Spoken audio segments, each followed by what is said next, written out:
Alrighty, this is written homework, week 14. We have 3 problems: oscillations, elastic potential energy, stuff like that.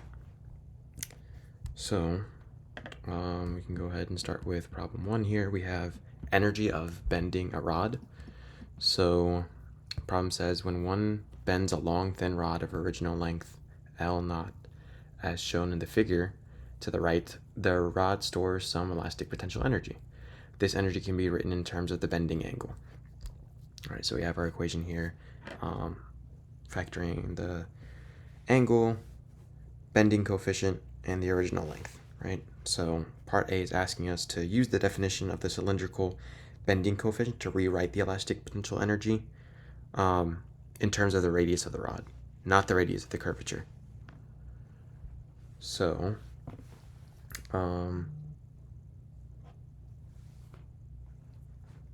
basically we're just gonna simply rewrite an equation, right? So I always like to rewrite write the original equation here first, just so I can have it in front of me. Even though it's right here, I don't know. I just like to write it again.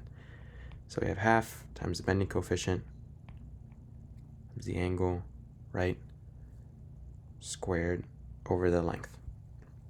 Now, we know that this bending coefficient, right, is a specific constant, right, based on the material, whatever.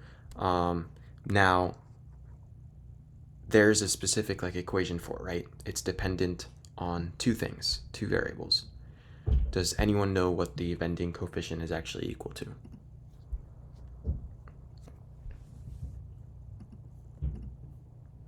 Yep. Pi over 4 times Young's modulus times the radius to the 4th, basically. So in efforts to try and avoid a bunch of fractions and stuff, I'll just say bending coefficient is 0.25, which is 1/4, pi times the Young's modulus times radius to the 4th, right? And then we can plug that in. So we have elastic potential energy is equal to 1/2 times 0.25 pi yr4, right, times theta squared over the original length, right? So we can just go ahead and simplify this, and that's all we would need to write UEL in terms of the radius. That's all they want from us. So we can just say UEL is equal to, well, 1/4 times 1/2, right, is going to be 1/8. So we can say pi over 8, right, because this will be 1/2 times 1/4 is equal to 1/8. So 1/8 pi, right, times y r to the 4th times theta squared divided by the original length. So that's what your elastic potential energy should look like there. Or your elastic energy, sorry. But yeah. 1/2 times 1/4, that's 1/8 times pi, times Young's modulus times radius to the 4th times theta squared over your original length. That should give you your elastic energy there. So we're not solving for the radius. We're just writing the elastic energy in terms of the radius. So we have to have a radius as a variable inside of our elastic energy equation. So we went from just having bending coefficient, original length, and the angle, right, as our variables, to having all of those, well, except bending coefficient. We actually substituted that with Young's modulus and the radius now to the 4th. Does that make sense for part A as to how to rewrite it and stuff?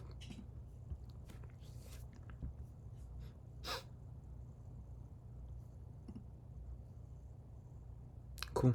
Alrighty. So we can move on to part B. So for part B, it says, suppose two rods have the same elastic energy, same angle, and same original length. if R1 is a third of R2, how would the Young's modulus Y1 compare to Y2?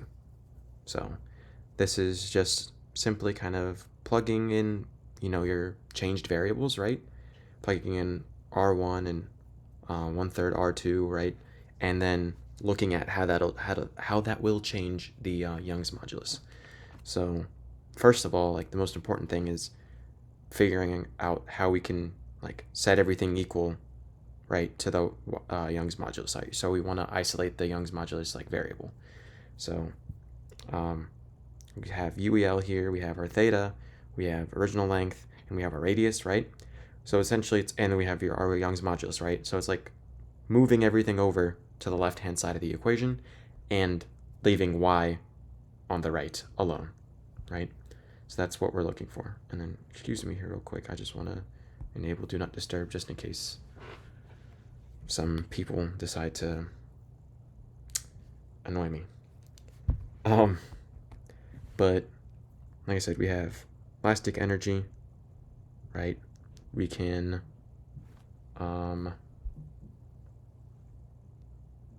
multiply over like, oops, all right, 8's on the other side, so 8 UEL, right, times original length, and then divided by pi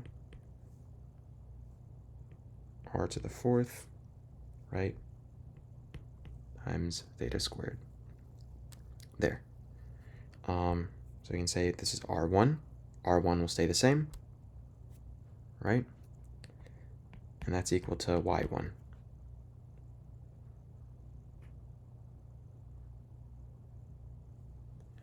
So, or did I switch that around? Oops, my bad. So I think we can say, no, hold up. R1, yep.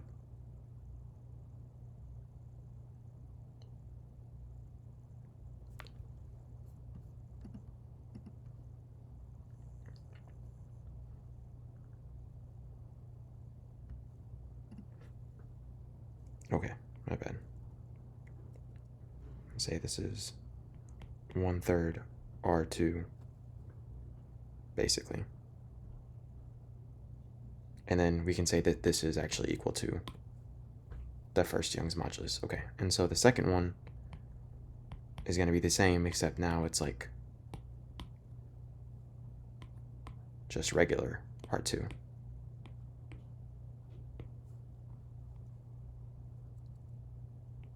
Oops. So there. Yeah, I just made the mistake of messing up like this conversion factor here, because we know that R1 is equal to 1/3 of R2. So like instead of saying pi R1 to the 4th, right, I'll say pi times 1/3 R2 to the 4th, which is the same as R1 basically, right? So if I do that, right, this is kind of kept the same, but now I'll be looking to basically factor this part out. So I'll have R2 to the 4th, that's for sure, but now 1/3 to the 4th is what? So 1/3 to the 4th is equal to what value?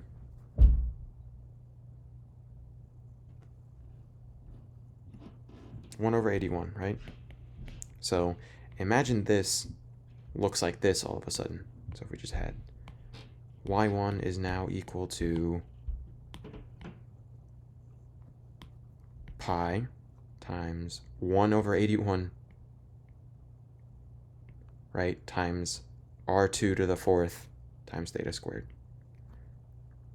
So you'll see that this looks pretty much the same, with the exception that now you have this extra like coefficient here. So you have r2 to the 4th, now you have 1 over 81 times r2 to the 4th. So this 1 over 81 can actually be like flipped over to the numerator, and that'll equal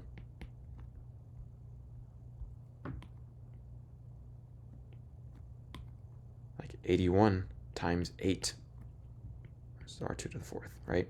Because 8, basically you're taking this whole thing and then dividing by 1 over 81, right? So you're multiplying by 81.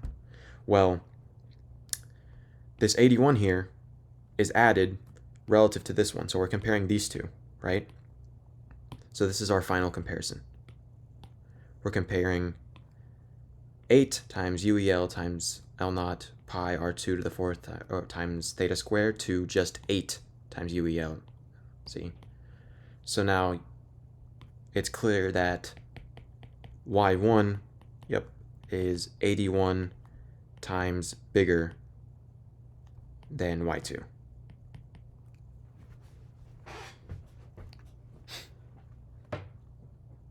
Does that make sense? Because, like I said in the beginning, R1 is 1/3 R2, right? So I want to compare y1 versus y2, right? So y1 is going to have pi r1 to the fourth, and y2 is going to have pi r2 to the fourth, right? That makes sense because r2 versus r1, y1 versus r2, or y2, right? So instead of placing r1 in the equation, what I'm going to do is place 1/3 r2, right? So this 1/3 r2 to the fourth, that whole thing, that whole term here to the fourth, is going to give me 1 over 81 times r2 to the fourth, right? Because I took 1/3 to the fourth, and then I took r2 to the fourth, so that gives me 1 over 81 times r2 to the fourth, right? So if I have this 1 over 81 in the denominator, right, well, here's a simpler example. So if we said like 1 over 1/2, right, and then that's just 2, because you flip this over. So you flip the denominator that you have for this fraction here to the numerator. So that gives you 2. So following the same logic, right, we have 1 over 81 in the denominator here. 81 will flip over, so you have 81 now in the numerator. So it's just a reciprocal, right? So then we're just comparing 81 times this big value that we had, which we got from rearranging this original equation, right? So we have r2 to the fourth now, r2 to the fourth pi theta squared, right? So this is y1, y2. But now you can see that 81 is on top here, and there is no 81. So y1 is 81 times bigger than y2. Okay, cool. Hopefully that made sense for everyone, just because I know I don't know why I got lost here, wrote the opposite of this. You could actually write it the other way if you wanted to. It just, you would have to say that 3r1 is equal to r2 at that point. So you can have r1 like I had at the beginning, pi r1 to the fourth, but then instead of having r2, right, you would have to say like 3r1 to the fourth. So in that case, you'd end up with 81 in the denominator, which still makes sense because then y2 is 1/81th, I guess, of y1. So, yeah. Hopefully B made sense for everyone. Let me circle this in, or box it in.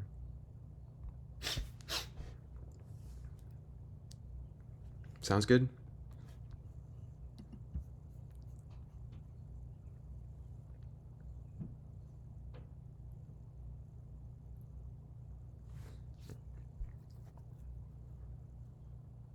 Okay.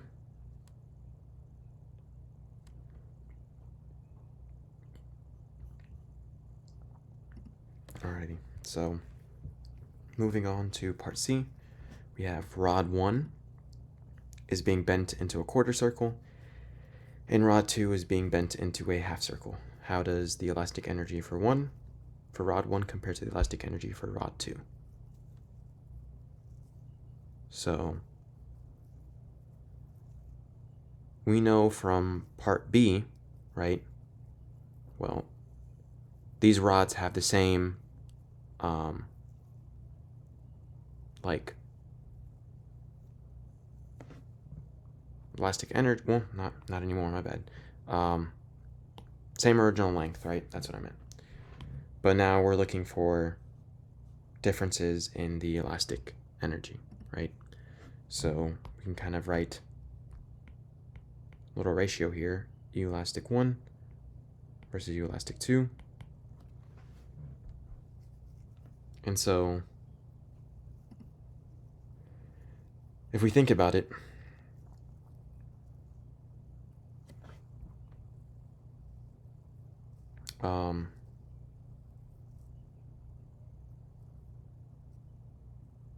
like a quarter of a circle. I'm not getting lost. I'm just like thinking of a good way of explaining this, and I thought of the unit circle. So, I have a quarter of a circle, right? Let me just kind of draw this out here real quick. So if you guys remember from pre-calc, if you've taken that, for the unit circle, we have things split up into, well, I just realized this is a poor circle, or at least like these lines are not straight. Anyway, you have 0, pi over 2, pi, 3 pi over 2, and, well, this is 2 pi, right? 0 or 2 pi. So quarter of a circle, that's pi over 2. Half a circle is pi, right? So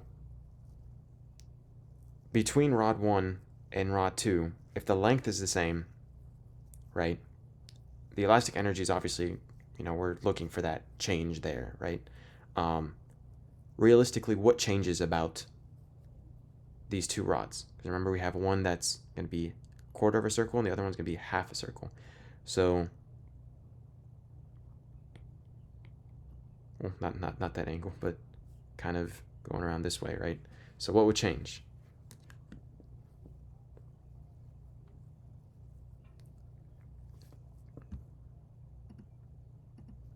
The angle, right? The angle would change. So for a quarter of a circle, so rod 1, its angle would be pi over 2. And then for rod 2, its angle would be, my bad, 2 pi, or pi, right? So essentially, to figure out the change or, the ratio between the elastic energy for rod 1 versus rod 2, we're actually just going to be looking at the change in the angles, right? So theta 1 over theta 2.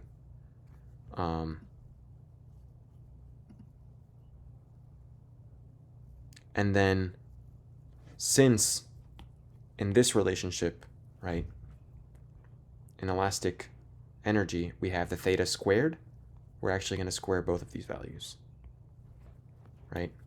And what we're trying to get at here is basically like, think of everything else as constant, the original length, the Young's modulus, the radius, all that is constant.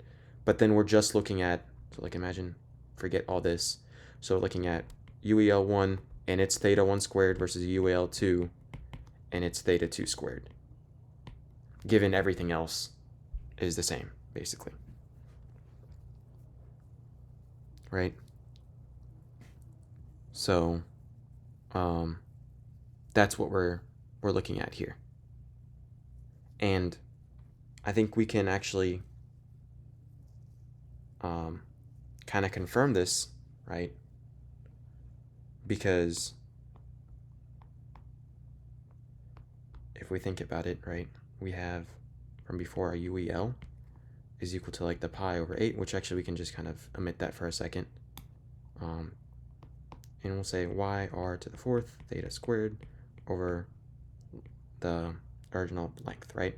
Well, we actually omit this one too because we know that the lengths were the same, right, from part B. So it's a matter of now looking at yr to the 4th for 1 and 2. So 1 and 2, right? So are these two values equal to each other?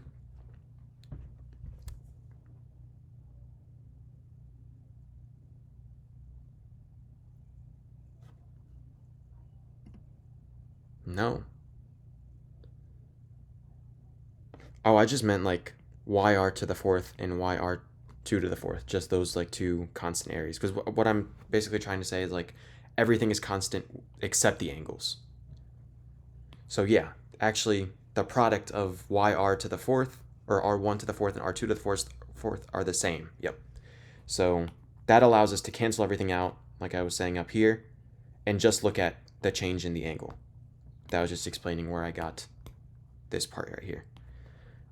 So given that, right, theta 1 squared over theta 2 squared will give us our relationship between the two elastic energies, right? Well, we can kind of keep this constant, theta 1 squared, and then we can realize that theta 2 squared, or theta 2 at least, right? Theta 2 is 2 times theta 1, right? Because theta 2 is equal to pi, and so theta 1 is pi over 2, so if I just take pi over 2 times 2, that gives me pi, right? So theta 2 is equal to 2 times theta 1, right? So 2 times theta 1, which is right here, will give me theta 2. So pi over 2 times 2 will give me pi. So then I can substitute that in here. 2 theta 1 is equal to pi, or theta 2. And so that squared then will kind of give me my relationship, right? So this equals theta 1 squared over 4 theta 1 squared, right? These will cancel, so you're left with 1 over 4, right? Is equal to UEL1 and UEL2, right? So then from that, we can say that if we just rearrange this part right here, if we like cross multiply, we get that 4 UEL1 is equal to UEL2, right?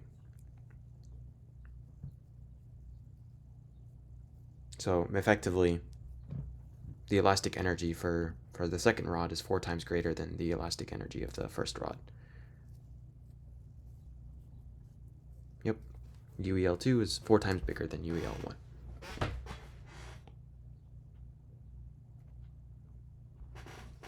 Hopefully that made sense. I know I kind of like started out with the unit circle, which was crazy, but I just kind of wanted to illustrate like the difference in the angles, basically. And then hopefully that little part at the end, that made sense, where these parts are constant, right? So this is a constant between the two rods, and the length was the same as well. So you're just left with theta squared as being the factor that can change between them. And the reason why it can change is because one is a quarter circle, one was a half circle. So you have quarter circle, that has a different angle, right? Versus half a circle, that has a different angle, right? So the only thing really changing is the angle at that point. But yeah. Sound good for problem 1?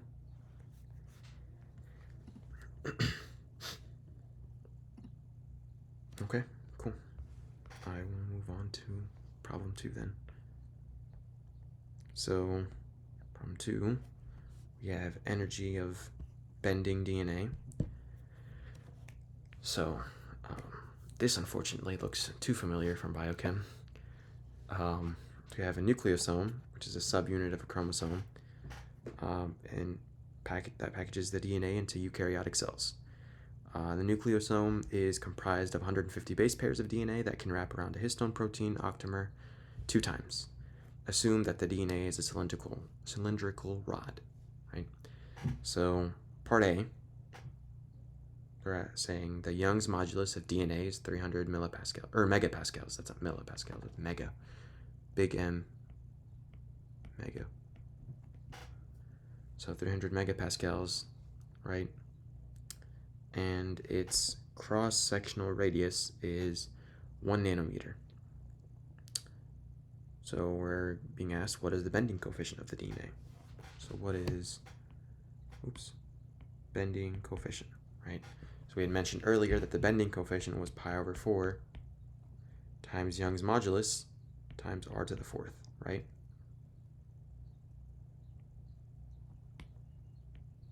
that is like 2 poor R's in a row.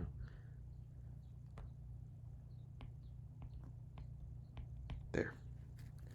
So this is just going to be really plug and chug, honestly, because we have the Young's modulus, which we can plug into for the y, and then we have the radius, right, where we can also plug that in for r here. But make sure, obviously, to have everything in SI units. So we have 300 megapascals, right? So that's going to be equivalent to, I think, 3 times 10 to the 8th pascals. Yeah. And then radius is 1 nanometer. That's 1 times 10 to the negative 9 meters, right? So we can just take this, 3 times 10 to the 8th pascals times 1 times 10 to the negative 9 meters, right? And that should give us our bending coefficient, right?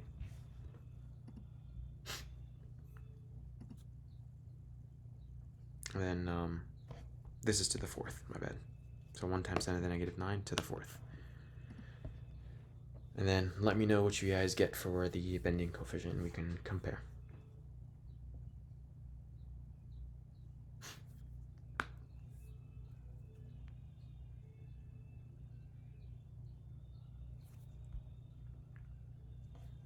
I don't know why the 4 just disappeared.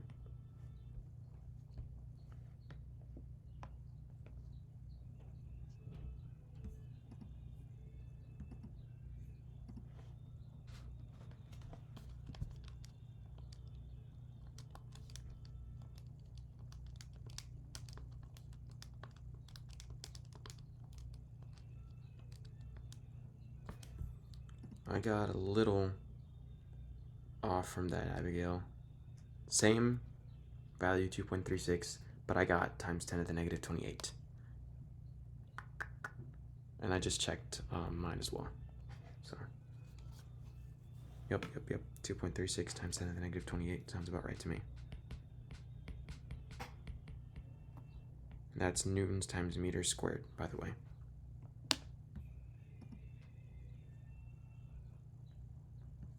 And you can check that because pascals are newtons per meter squared, right? So that's newtons per meter squared. And then this is times meters to the 4th. So 2 here, this will give us 2, so newtons times meters squared.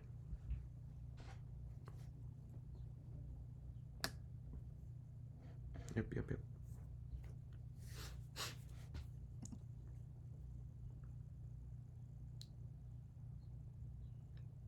Make sense for A? We're all good?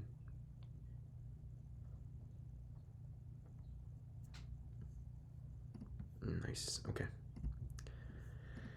So, for part B, it says in nanometers, how long is the DNA associated with one nucleosome? Assume that the separation between base pairs is 0.34 nanometers, right? So, I guess you kind of think about the base pairs kind of like this, right? And each little distance between them is 0.34, and then we have 150 of these. How can we figure out the total separation? Yep, we just multiply them together, right? So each little segment is 0.34 nanometers. There are 150 base pairs. So that should give us like 51 nanometers, yeah.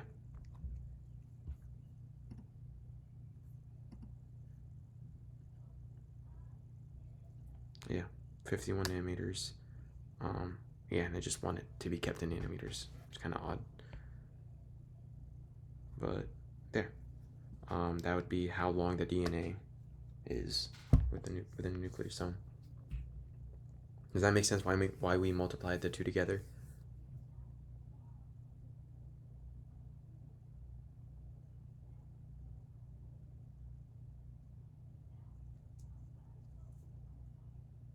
Okay, cool. We can move on to part C then.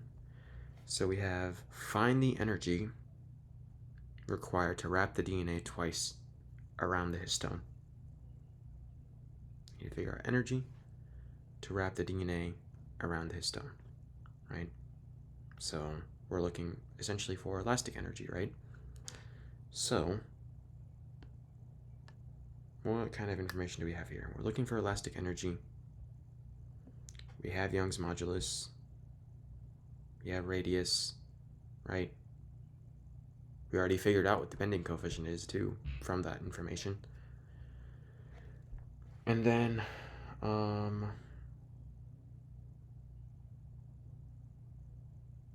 let's see here, what else did they say?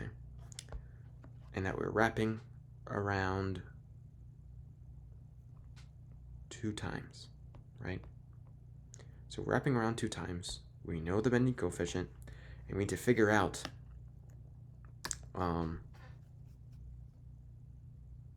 the elastic energy, right? Any ideas as to how we can do that? Anyone want to give their thoughts?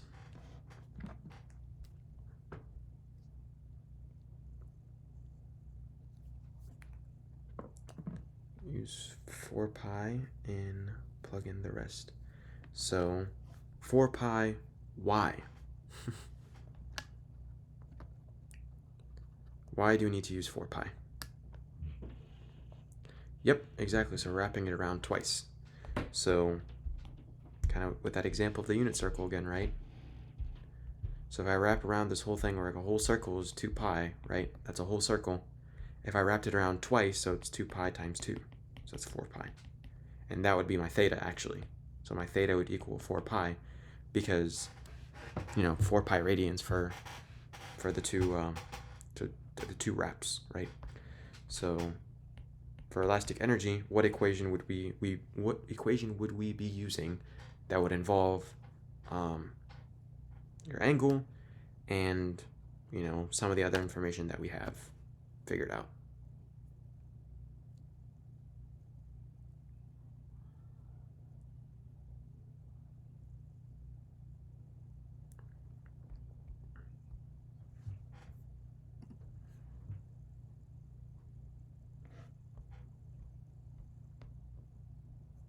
Yep, that's absolutely right. Excellent job. So it is 1/2 times the bending coefficient, right? Times our theta squared, and then over the original length, right? So I was about to say, this was a stupid question. I was about to say, like, did they give us the original length? But we actually figured it out in part B, right? The 51 nanometers. So, like Christian said, at this point, it's just a matter of plugging in, because we have our bending coefficient from earlier, which was the 2.36 times 10 to the negative 28 newtons per meter squared, right? Times our theta, which was 4 pi squared, and divided by original length, which was 51 nanometers, which we can just say 51 times 10 to the negative 9. Or 5.1 times 10 to the negative 8 meters as well. And then from that, you can get your elastic energy.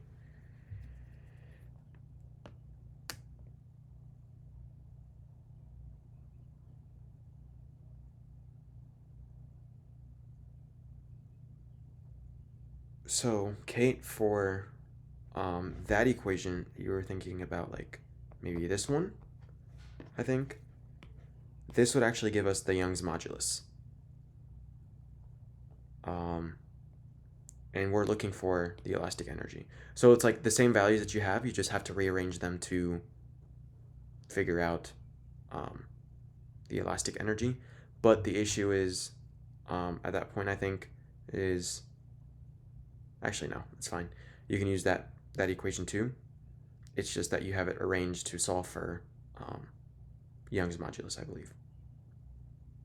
Does that make sense?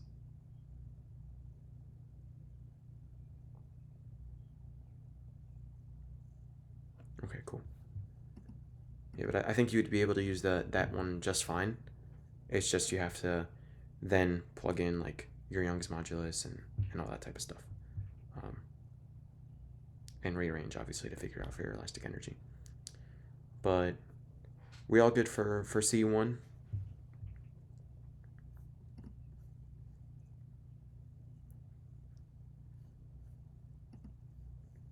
Yes? Okay, awesome. So now part 2 is telling us in units of kBt, where T equals 300 Kelvin. I didn't even solve for C1. Wow. I got 3.65 times 10 to the negative 19 joules.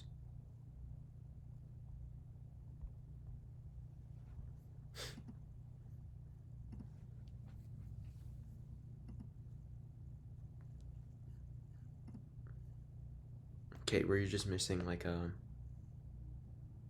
yep, degrees, radians, that would be it. Excellent, excellent. Yep. I forgot to mention that at the beginning to make sure that your angles are in radians, not degrees. But even then, actually, if I think about it, really doesn't matter because you're just doing 4 pi. So I don't think that should really affect degrees versus radians. At least in this particular context, I don't think.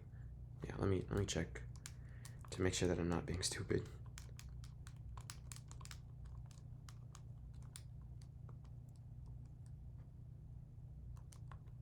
Yeah, really the only thing I think that would affect, or it would make a difference whether or not you were in degrees or radians, is if you're doing like your trigonometric functions. Like if you do sine 2 pi when you're doing degrees versus radians. Yeah, so like sine 2 pi, right? If you're in degrees, what it does is treat the pi not as radians, but literally just as the value of pi, 3.14, right? So then it's looking at like, at that point, it's like sine of 6.28 degrees, right? Because you did 2 pi, so 2 times 3.14, that's 6.28. So alternatively, if you do, like if you put it in your radians, right, instead of your degrees, at that point you'd get sine 2 pi is equal to 0, which makes sense because then you know that like, kind of going back to that unit circle, right? Sine 2 pi, sine 0, that's going to be 0 right there for that initial point.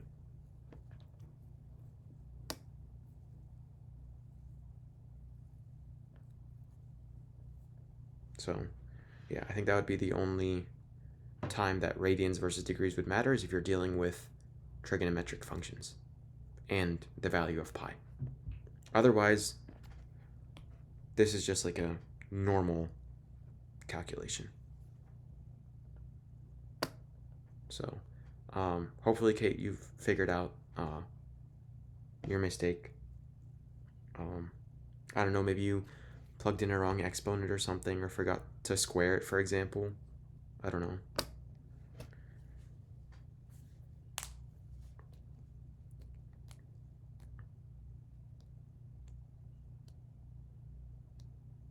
But yeah.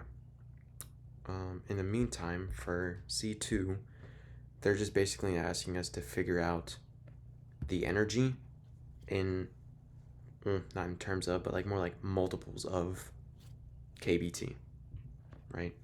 So how can we do that?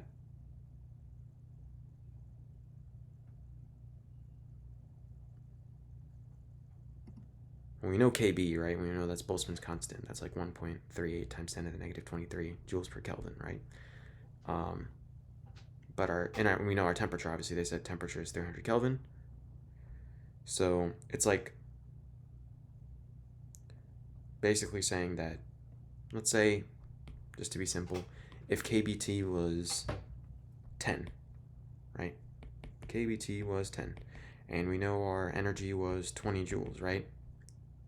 So effectively, our amount of energy is equal to 2 kBts, right? You see what I mean? So, yep, excellent. That's how we would set it up. Our elastic energy is equal to some number of kBts, right? So in that case, you can just do UEL divided by KBT to give us the multiple, basically, right? So how many KBTs is equal to, the amount of energy that we have. How many licks does it take to get to the center of a Tootsie Pop? So that's basically what it is. But this time we know, so we can figure that out, right? So we have 3.65 times 10 to the negative 19 joules, right? And then KBT is joules per Kelvin, and then times 300 Kelvin. And then that should give us our multiples.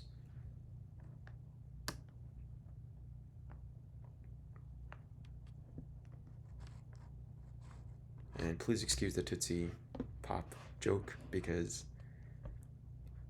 I don't know why that commercials are living in my head today. I didn't even see it on TV or anything. It's just there.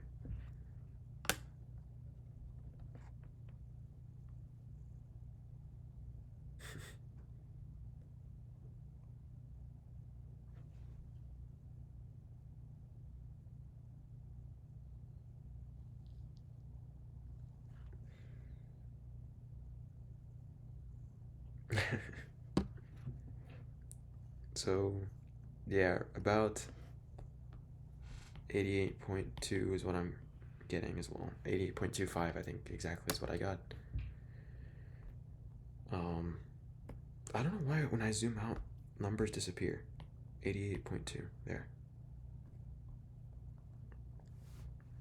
So, 88.2 kBTs to get 3.65 times 10 to the negative 19 joules, basically.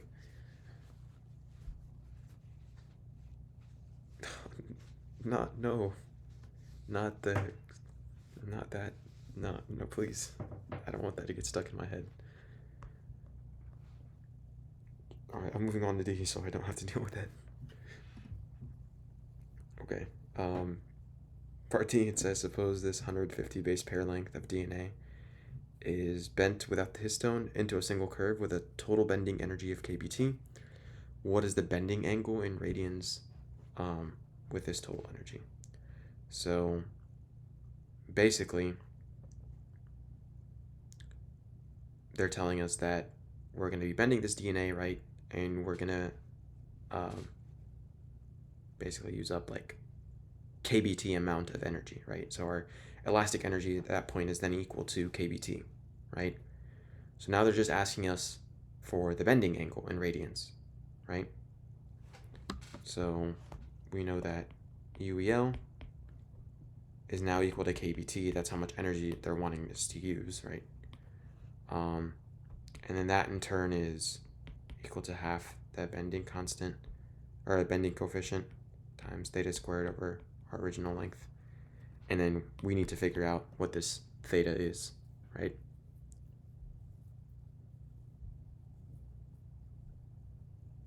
And we know that the 150 base pair length, that was 51 nanometers, right? So that's our original length. We have our bending coefficient from earlier, and then we're just figuring out the radians, the angle in radians, right? Based on a elastic energy equal to kBt. That's what they say that's what they mean when they say that the total bending energy is kBt. So if we do that, right, 1.38 times 10 to the negative 23 joules per Kelvin times 300 Kelvin, right, is equal to 1/2 times our bending coefficient, which was 2.36 times 10 to the negative 28 newtons times meters squared, times our theta squared, which we need to figure out, and then divided by our length. Our length was 51 times 10 to the negative 9 meters, or 5.1 times 10 to the negative 8 meters, right? So it just depends on how you, if you just want to write it in scientific notation properly.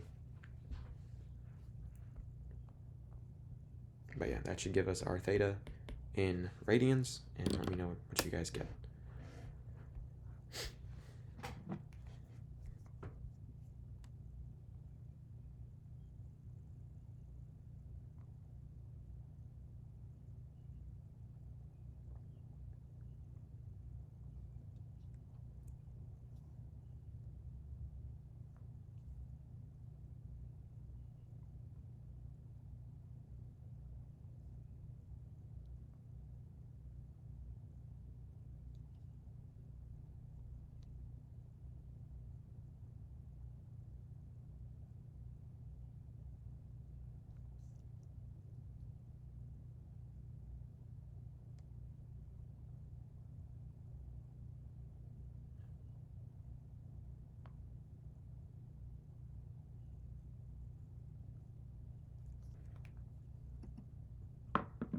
1.34.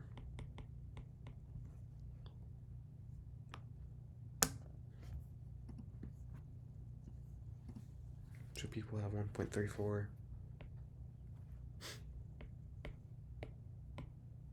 What the heck just happened? Hold up. My pencil is just not working anymore. Ayo. Wait. This is not good. Okay, there we go. I'd have had to I don't know what I would have done honestly if I would just continued the session drawing with my fingers. That little baby.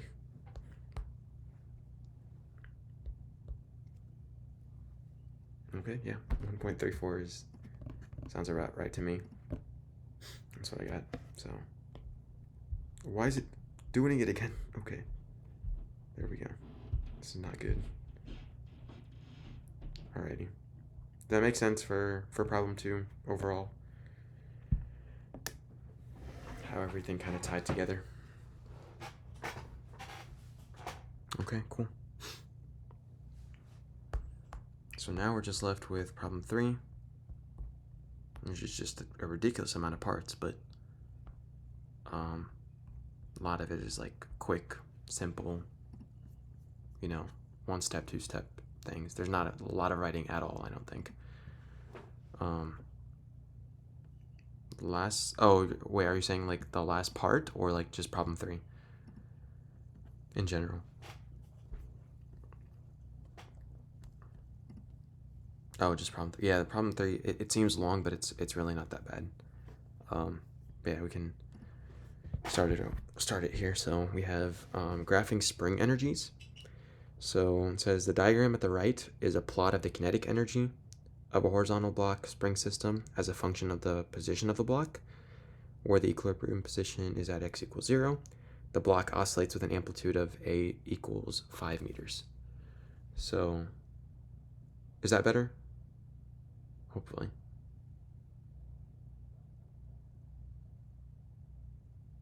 How about now?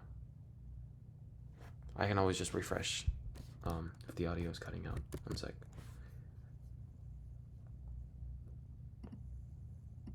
Okay. Log back in. Okay, we good now?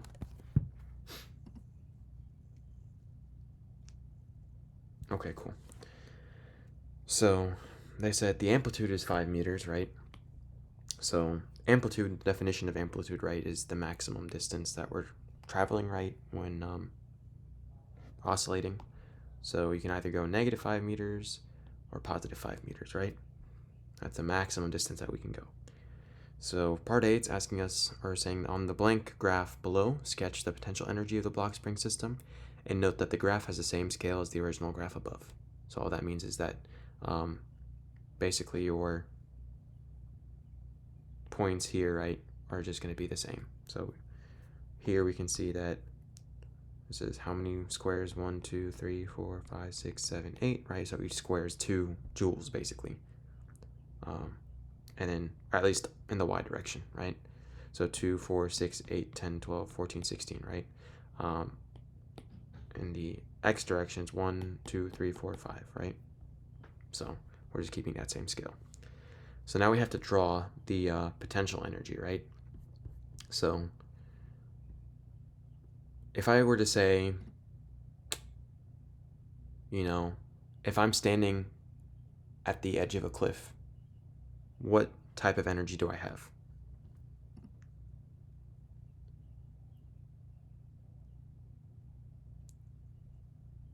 Right? Do I have any kinetic if I'm just standing there? No, right? Now if I, okay, I should not have said me. Now if I jumped the cliff, and I'm falling in midair, right? What type of energy do I have then?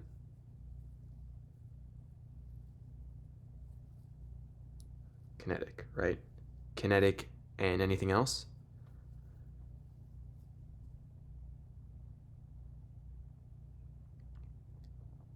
Kinetic and potential, right? But that also kind of depends on where I'm located relative to the cliff, right? So if it looks like this, right? And let's say this is 30 meters or something, and I'm like here, right? Well, I'm falling down. And yeah, this turned so dark. I don't know why I said me. I could have easily said like a ball or something. But okay, whatever. Um, so I'm in midair, right? Let's say this is like, I don't know, at 20 meters relative to the ground, obviously. So now I still have a potential energy related to my height that I'm still, in the air, but I'm also now falling down with some kinetic energy, right? Now, if I'm like pretty much like at the bottom here, or like nearly at the bottom, like right as soon as I hit, or like right before I hit, that kind of time interval there, I would no longer have any potential energy, and it would just all be kinetic, right? So at the top, it's all potential, right? And say like intervals in between, it's potential and kinetic, right? And then at the very bottom, right, it's all kinetic, no potential. And then obviously, like, once you stop, right, once you've reached complete, like, I guess, stasis, let's say that, right, you're not moving at all, then you no longer have any potential or kinetic, right? You're just at zero, essentially, in that kind of situation. But an important aspect to realize is that, as I'm decreasing in potential, right, because I go from like 30 to 20 meters, or yeah, from like 30 to 20 to 10 to 0, right, as I fall down, I'm decreasing in potential, but I'm increasing kinetic, right? Now, that's the kind of concept that we're looking at here, right? So this is maximum kinetic, right? As kinetic increases, I should expect that my potential should go down. And then vice versa. As my kinetic decreases, my potential should go up. And we already know from one of our previous chapters about energy, right, is that your total energy is equal to K plus U, and they're conserved, right? So K is equal to negative U, right? So any increase in kinetic is equal to the decrease in potential, and then any increase in the potential is equal to the negative, or the decrease in kinetic, right? So that's kind of the idea that we're looking at here.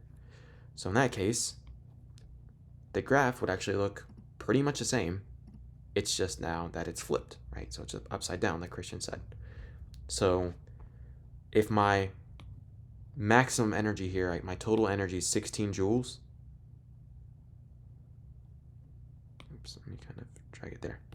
This is my total energy. This is E total, right? This is the maximum energy that I can have. If at 0 meters, my kinetic energy is, or my total energy is all equal to kinetic, then what would my potential equal? If at 0 meters, my total energy is all kinetic,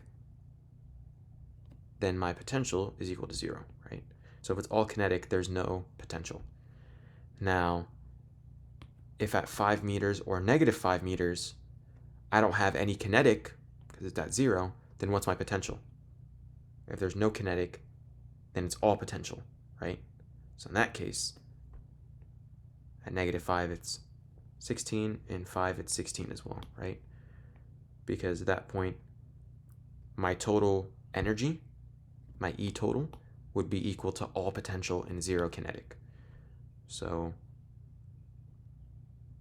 it kind of look like this, right? And I should have, hold up, let me try and like,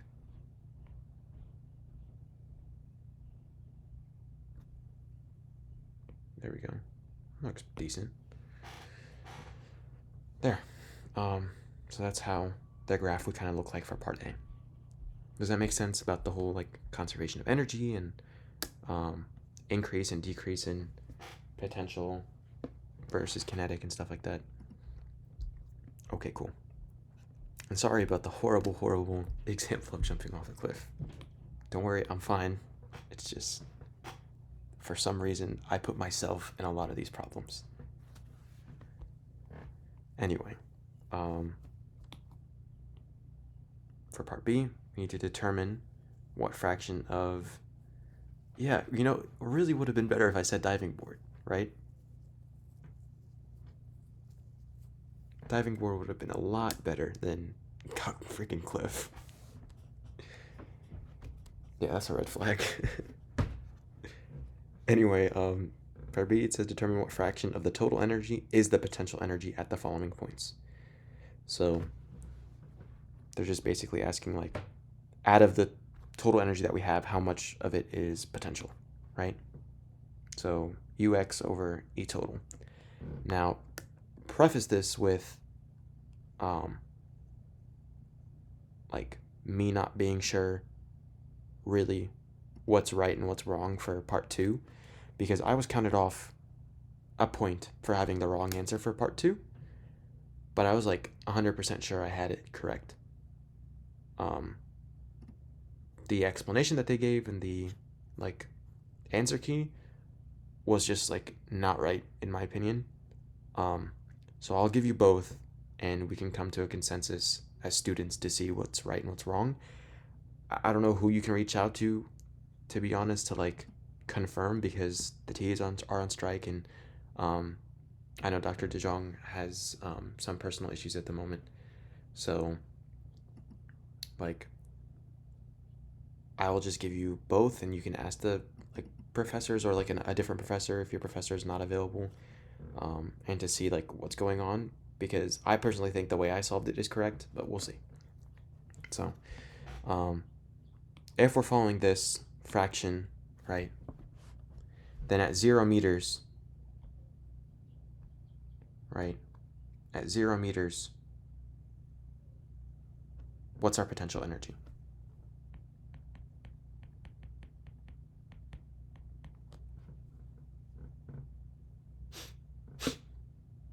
At 0 meters, our potential is 16. 0, right? So right here, potential is 0. And then our total, remember from before, our total was 16, right? This is the maximum here as well. So 0 over 16 joules. So at 0 meters, none of our energy is potential, right? That makes sense for part 1?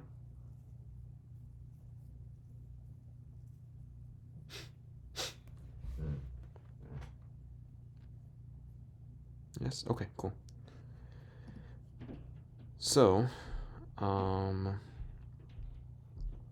part 2 is where it's kind of weird.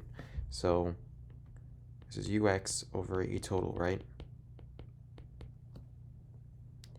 So, our bottom should be 16 joules, right? Because that's the total energy that we have. And then now we're looking for what is the energy, basically, the potential energy at 3 meters, right? So I'm not sure if you guys have gone over this yet in the lecture or not, but I know basically that, like, if you look at this graph here of the kinetic that we know is, like, they've drawn it, so this is accurate. If we look at position 3, so this is 1, 2, 3, right? 3 meters. Here's our amount of kinetic energy that we have, right? This is the amount of kinetic energy. So remember that kinetic plus potential is equal to 0, right? Because in this case, like, whatever increase we see in the kinetic, we'll see a decrease of the potential, you know, and vice versa. So for example, if we have here, or my bad, this, I said that wrong. This is just conservation of energy. I just meant that, like, I just meant the conservation of energy. But in this case, like, our whatever kinetic we have, we add it to the potential to get 16 joules, right? Does that make sense? Like, whatever kinetic energy value you have, the potential should add to it to equal the total, right? So if we know that our total is 16, right? So E total is 16. And at this point right here, we can see that it's 2, 4, 6, 8, 10. 10 joules for our kinetic, then our potential should equal what? So if this is 10 joules and the total is 16, right? So it just should equal 6, right? 6 joules. And you can figure this out too if you look at like the height difference per se of, or between like the total energy, like horizontal line here, and the graph of the kinetic. So if we just look at this vertical distance here, we can see that it's 2, 4, 6, right? So the vertical distance between the total energy line and the energy that you're examining should equal the other energy. So if we were to do the same right for here, the vertical energy, or the vertical line between the vertical line between the total energy and your graph should be equal to the other energy that's in question. So this is a graph of potential energy, right? Our total is 16. At 0, the vertical height is 16. That makes sense. If there's 0 potential, kinetic should all be there, right? So it should be 16 joules of kinetic energy. Does that make sense? That relationship, the vertical distance between the graph and the horizontal line. So in that case, we said that this is 16, this here is 2, 4, 6, right? Or we can say this kinetic is 2, 4, 6, 8, 10, right? This is 10 joules of kinetic energy. So 10 joules of kinetic plus 6 joules of potential should give us 16 joules of total energy. So in that case, it should be 6 joules over 16 joules, right? Which should just give us 0.375. So this is the way I solved it. That seems to make sense, right? I'm not going crazy.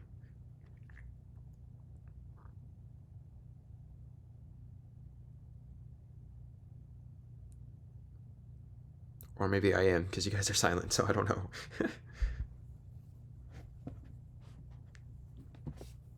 Okay. We have 2 people that don't think I'm crazy. Now, the way they solved it, which I just don't think this is right at all, is that they said UX, right? That's okay. And then they said E total again. And then they said the potential energy at 3. Cool, that makes sense, no worries. And then they said potential energy at 5.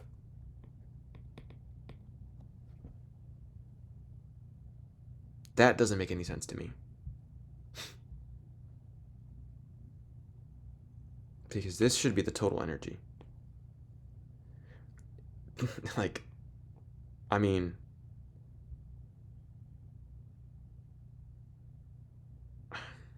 like, it's weird because this is right, like this aspect is right. I mean, it just happens to be right because the total energy at 5, total potential at least, is 16. So that works okay because the total energy is 16, right? And even so, like, this formatting is correct. It's just that then they all of a sudden decided to do half kx squared. So they said half k times 3 meters squared, right? Over half k times 5 squared.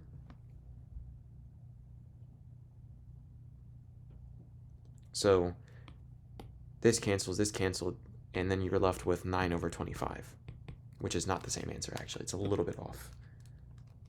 You get 0.36.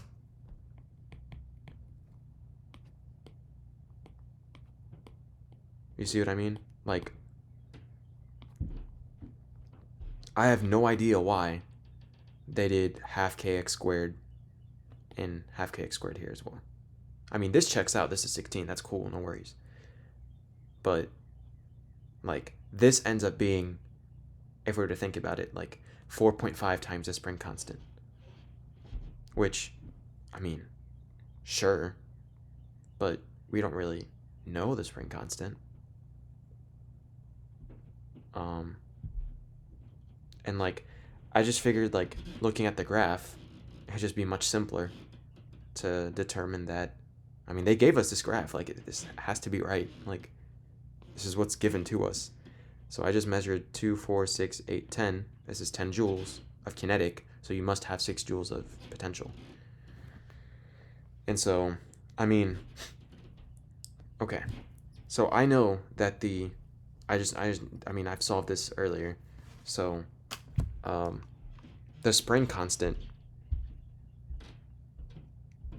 like if you multiply that by the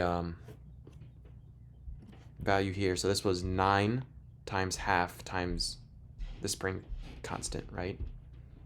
If you multiply by, like, 9 times 1/2 is 4.5, right? So 4.5 times the spring constant that you get here is not equal to the 6. It's close, it's pretty close, but it's not equal to exactly 6. So, just for the sake of your grades, for points, Y's, and stuff, I would do it the second way that they said, because I mean, that's just the answer key that I have. So, this is what they have, and this is the final answer that they got, 0.36. It seems really ridiculous, because it's literally 0.015 off from what I got. But, I mean, I don't really have an explanation as to why the answers don't match up. Yeah, I just got a point off. It was 3 points. Part B was worth 3 points. I got a point off for this part right here, for part 2. So, I don't know if you guys agree with me. I think this is the right way to do it, because I'm basing it off the graph that they gave us. However, this also seems viable, just based on the fact that, like, they're going by the displacement here. So 3 meters. So I just don't know why it doesn't check out. Maybe the graph isn't accurate, you know. So I'm not sure, but I would solve it this way. That they're that's the way they kind of did it in the answer key. Just to let you know.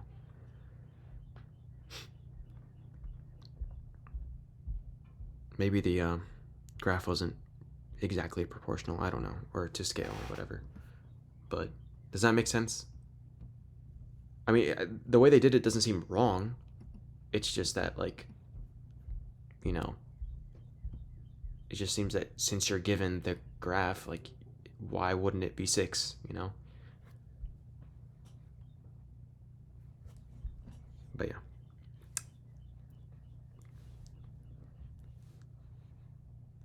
Anyway.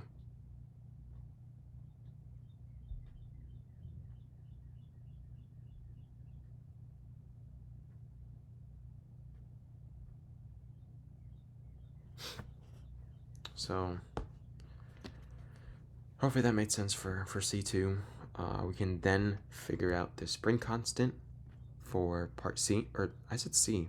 I meant B this whole time. My bad. B2.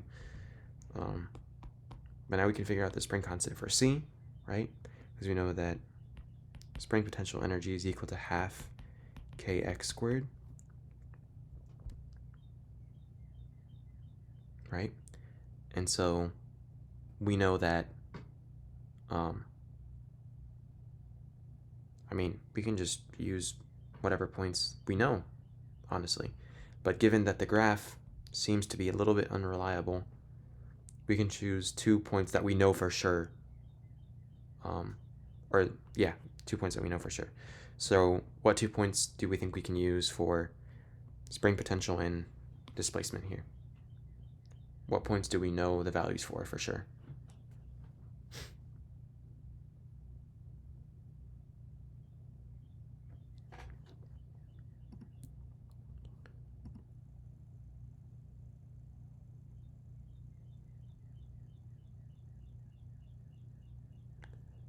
Yes, we know 0 and 5. Yep. So we can use 5 because 0 is not going to give us anything really.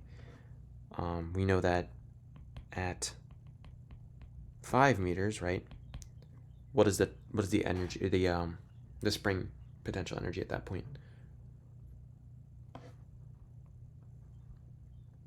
16, right? So it should be 16 joules. That is horrible, my bad. 16 joules is equal to half K times 5 squared, right? So that should give us a K of what?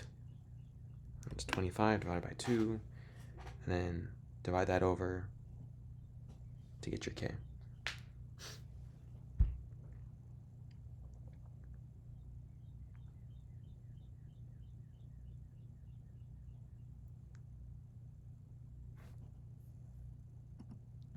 Yeah, I got 1.28. Yeah, 1.28, 1.3, around that, right?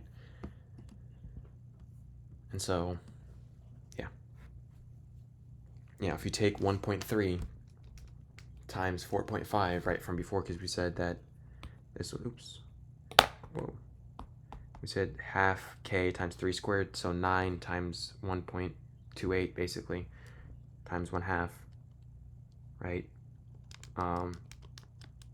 We should get like 5.76, right? Which is close to 6, so I don't know what, I don't know. I guess the graph isn't quite matching up. But the unit should be, oops, it's 1.28, and I think it's newtons per meter. Yep. Yeah, so 5.76 versus 6 joules that we figured out from the graph here. I suppose maybe like if I zoom in really close, maybe it's not quite there. But then you're just talking about pixels at that point. That's bogus. Okay. Yeah, I would just solve it this way, just to be safe. But like on an exam or something, I guess, I mean, like, I didn't make this up. Like, they definitely showed us how to like determine it from the graph on in lecture. So, I mean, I would just for the sake of, saving time, and it's just easier to just look at the graph and you're like, okay, 16 minus 6, or 16 minus 10 is give you 6 joules for your potential, and that's it. Instead of having to go through all these calculations here. But I don't know. That's just me. But either way, I suppose is correct. It's just that maybe the graph wasn't quite as proportional or to scale as I thought. So, yeah. Hopefully C made sense as well, how we got the spring constant. We good for that?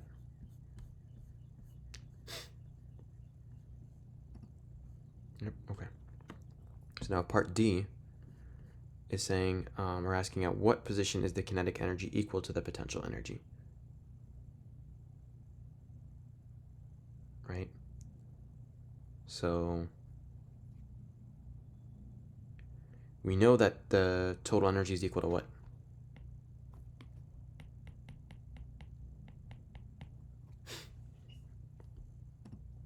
$16, right? 16 joules. And then that in turn is, yep, excellent, K plus U. So if they're equal to each other and they must equal 16, then what does each energy value equal?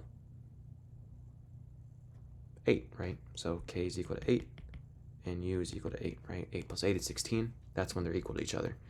Now, they're asking for the position, right?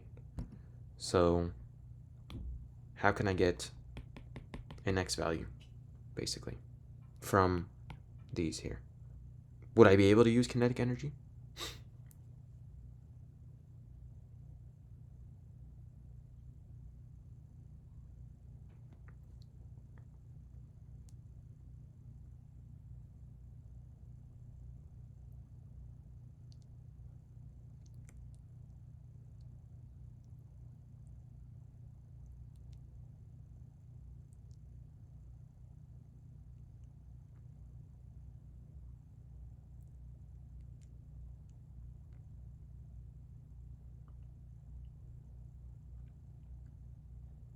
Or is it impossible to use kinetic energy?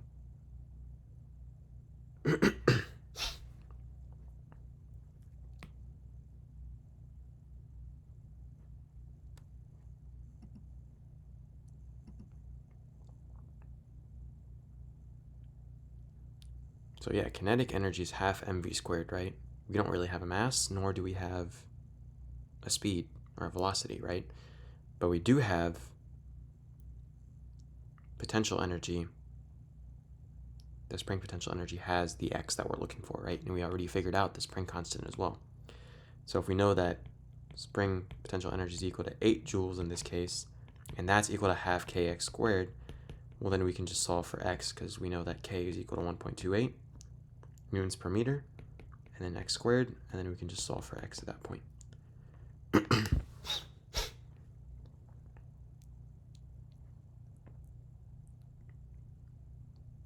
Does that make sense?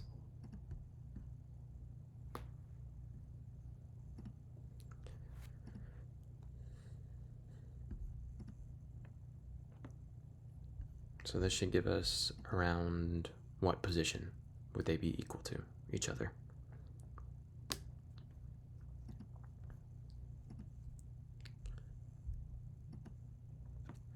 Yep. 3.53. I think I got 3.54 exactly, but 3.53, 3.54. It's about right. So 3.54 meters is where they would be equal to each other. So makes sense for part D. Any questions about part D at all?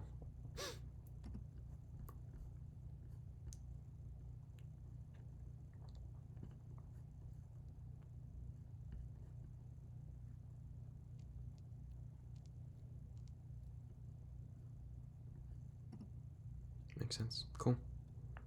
All right. Part E. It's telling us, suppose that the block was replaced by a block with half the mass and was released from rest at x equals 5 meters. What is the total energy of that block spring system?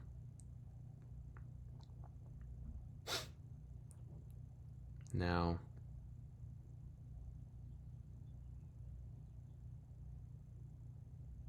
they're replacing the block with a block that's half its mass.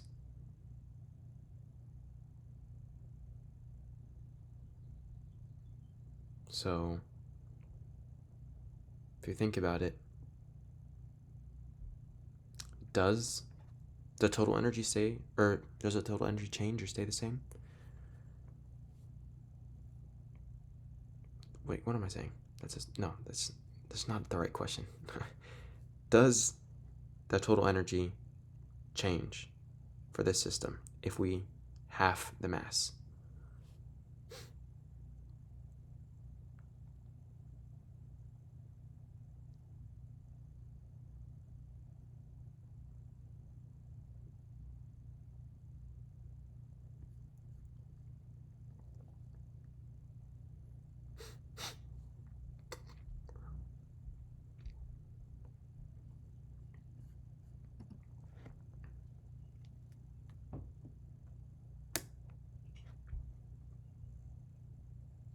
No.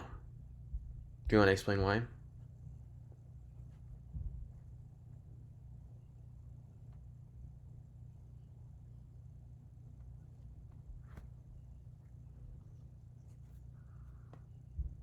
Mm-hmm.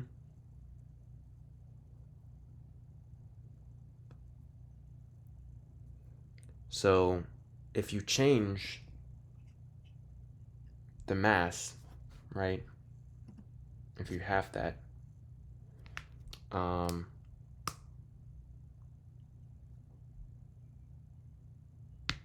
like, I guess,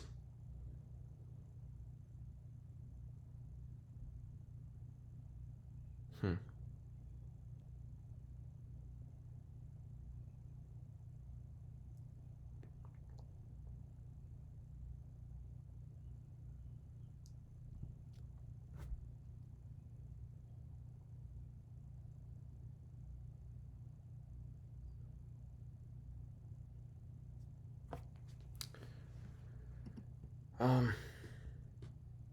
Yeah, I guess.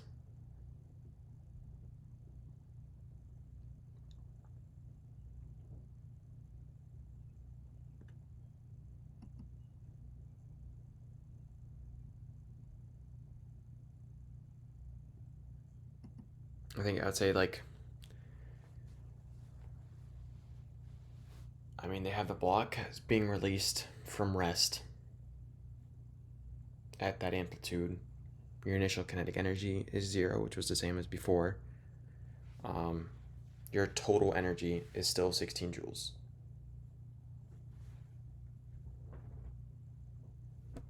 So, yeah, it would not change.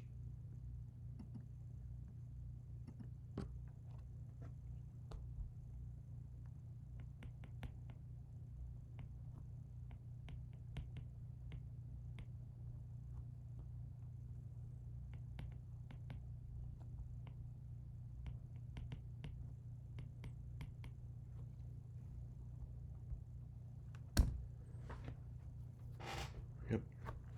So, part F now is asking us to graph it out, basically, how it would look like, how that graph would look like. So, will that graph change in any way, or would it kind of pretty much stay the same as that initial graph that we had?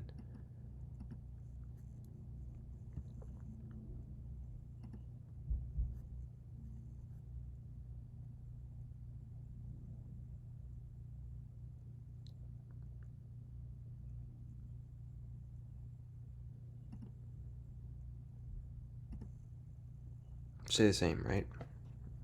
So we should see 16 here, 0 there, 0 here.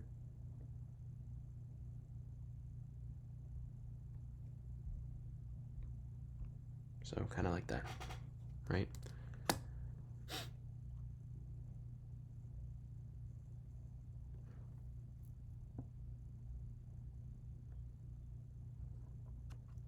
And if you think about it, for going back to part E as well, I think maybe another explanation as to why it wouldn't change and why you would maintain that like total energy is that, well, at some point you have your energy as being all potential, right? So that's kind of like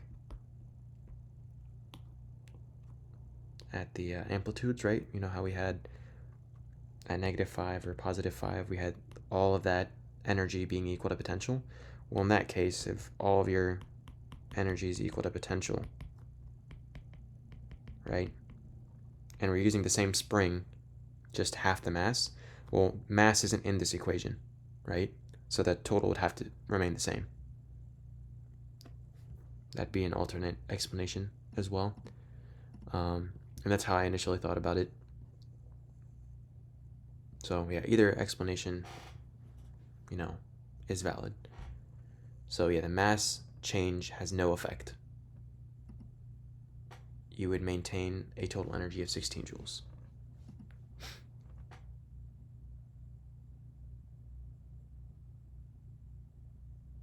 Make sense?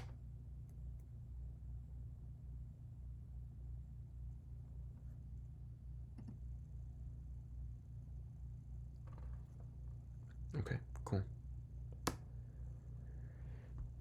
But yeah. Now for part G, they're saying suppose instead that the original block was released from rest at x equals 2.5 meters. So it oscillates with an amplitude of a is equal to 2.5 meters. What is the total energy of the block spring system in this case? So we have 1, 2, 2.5 like right here, and 2.5 like right there, right? Now we're being asked what is the total energy that we see here, right? So we know that our total energy, there's an equation for it, right, that actually involves amplitude, right? So we know that E total is equal to half K A squared, right?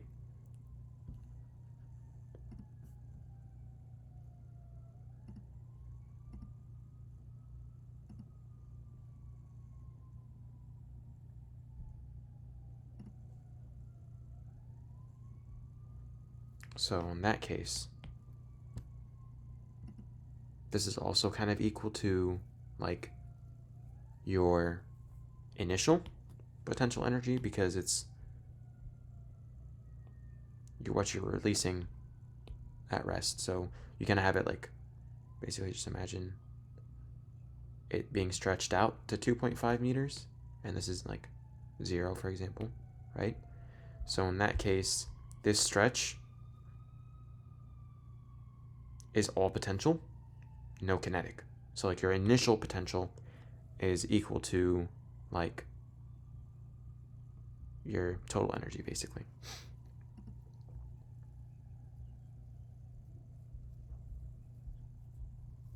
Right? So for our total initial potential energy, or our total energy at that point, it would be half Ka squared. So this is half times 1.28 newtons per meter, and then times 2.5 meters squared. So our total energy should be equal to what?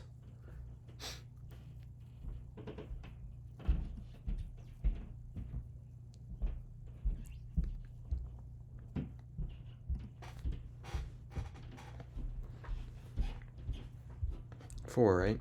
4 joules for our total energy.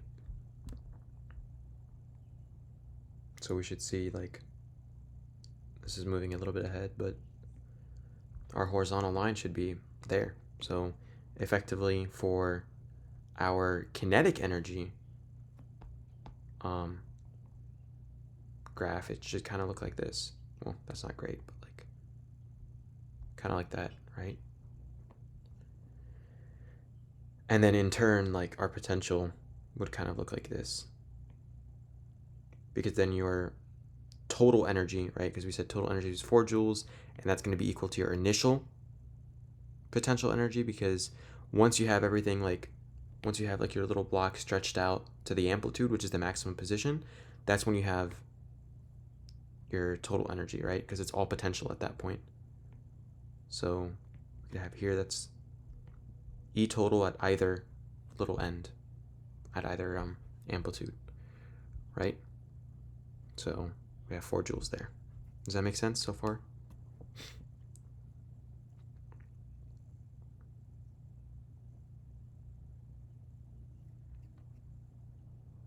Okay.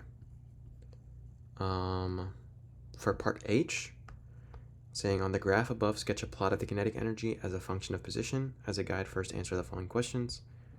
So, I mean, we can really quickly, like I said, just kind of graph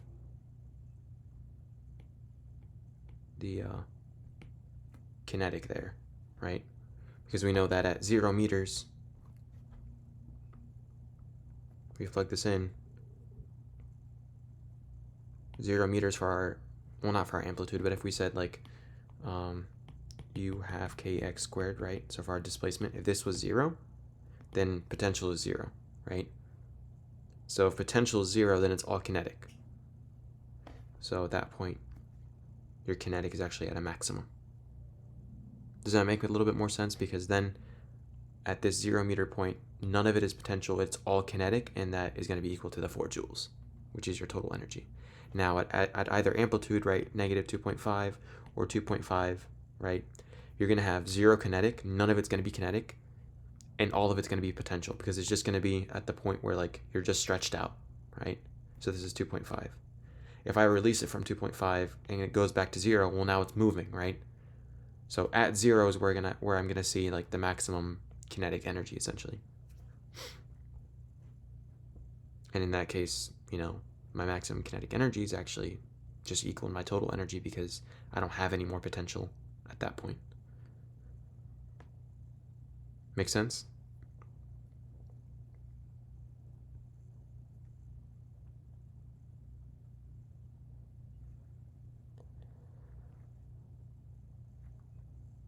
Okay.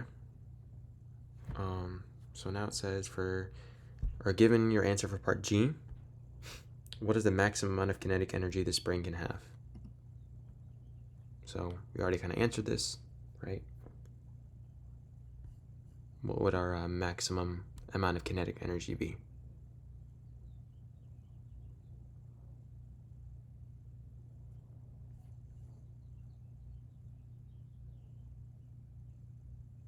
4, right? 4 joules. Because at that point it would be all kinetic, 0 potential, which is just here. So your maximum amount of kinetic energy will be equal to your total energy, because that would mean I'd have the most amount of kinetic energy at that point, because it's like I said, E is equal to K plus U, and this has to equal 4, for example, right? So the maximum kinetic energy I can have is 4, because then potential is equal to 0, right?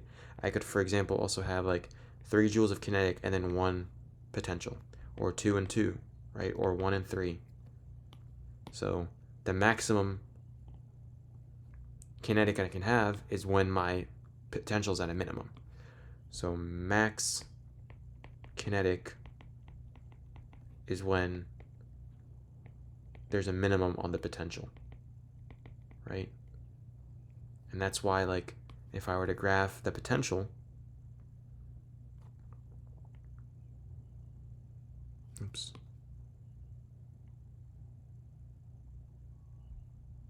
wow, I just love the shape recognition there.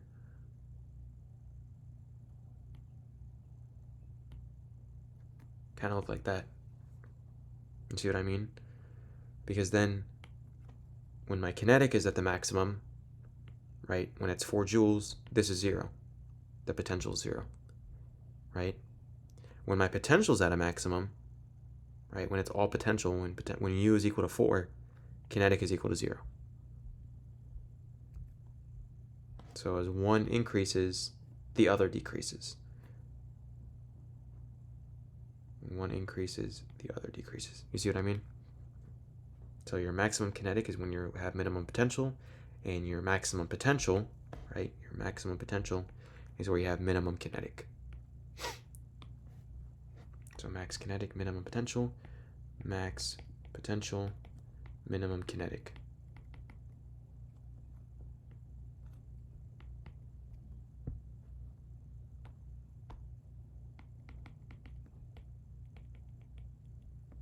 There.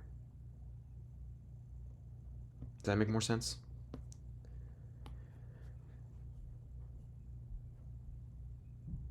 And one good thing I actually separated these two into different colors, because these are two separate kind of relationships here. Because I wouldn't want you to think that your maximum kinetic is your maximum potential. No, maximum kinetic is when you have minimum potential, and when you have maximum potential, you have minimum kinetic. So there. Now for 2, when they say what is the farthest distance a block can travel from equilibrium, well, what's the farthest distance? I mean, what is the definition of that, right? Well, that'll be 2.5 meters, right? That's your amplitude. So your amplitude is your maximum distance from equilibrium, right? So in this case, A is equal to 2.5 meters.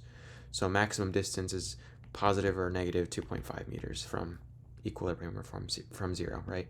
And we can say that here, since our amplitude was 5 meters, 5 meters is the maximum distance that I can travel from the equilibrium. 5 to the right, 5 to the left. Positive 5, negative 5, right? Here it's 2.5 meters, changed it up, so I can go maximum 2.5 to the right or 2.5 to the left. Positive 2.5, negative 2.5. So, yeah. Any questions about part H at all?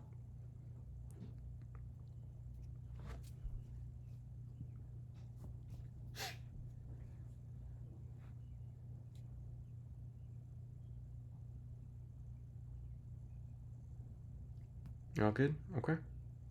All right, so that's the written homework all done there. Before anyone goes, real quick, so I will pretty much kind of wrap this up here. So I will stop recording here in a sec. So